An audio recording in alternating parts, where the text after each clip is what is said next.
Again he entered the synagogue, and a man was there with a withered hand. And they watched Jesus to see whether he would heal him on the Sabbath, so that they might accuse him. And he said to the man with the withered hand, "Come here." And he said to them, "Is it lawful on the Sabbath to do good or to do harm, to save life or to kill?" But they were silent. And he looked around at them with anger, grieved at their hardness of heart, and said to the man, "Stretch out your hand." He stretched it out, and his hand was restored. The Pharisees went out and immediately held counsel with the Herodians against him, how to destroy him.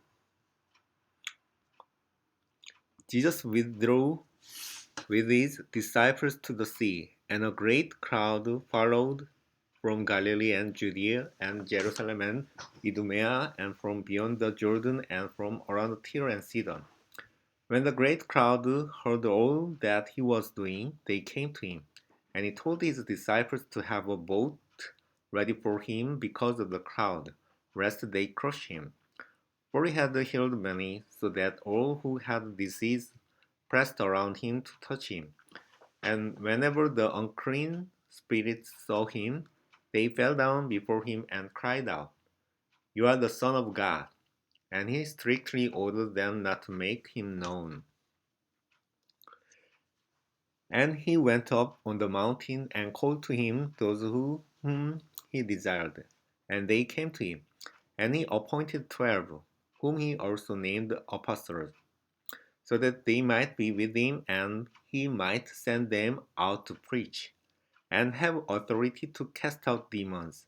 He appointed the 12: Simon, to whom he gave the name Peter, James the son of Zebedee, and John the brothers of James, to whom he gave the name Boanerges, that is, son of thunder, Andrew and Philip and Bartholomew and Matthew and Thomas and James the son of Alphaeus and Thaddeus and Simon the Zealot, and Judas Iscariot, who betrayed him.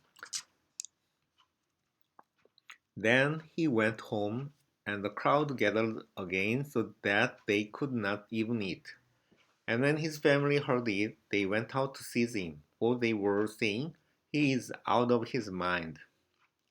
And the scribes who came down from Jerusalem were saying, "He is possessed by Beelzebul, and by the prince of demons he cast out the demons."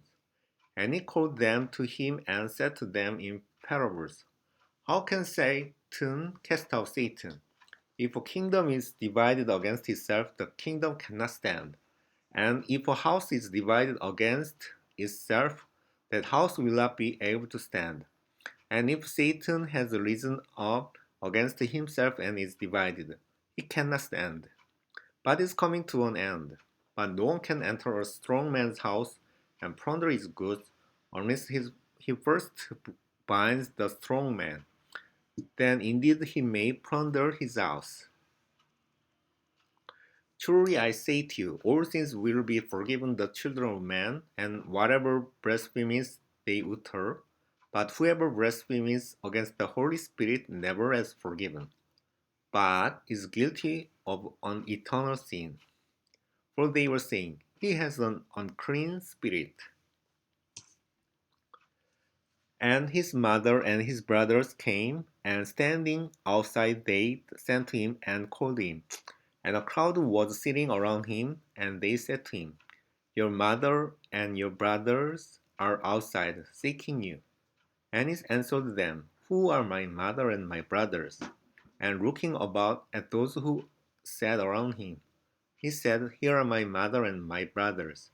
For whoever does the will of God, he is my brother and sister and mother."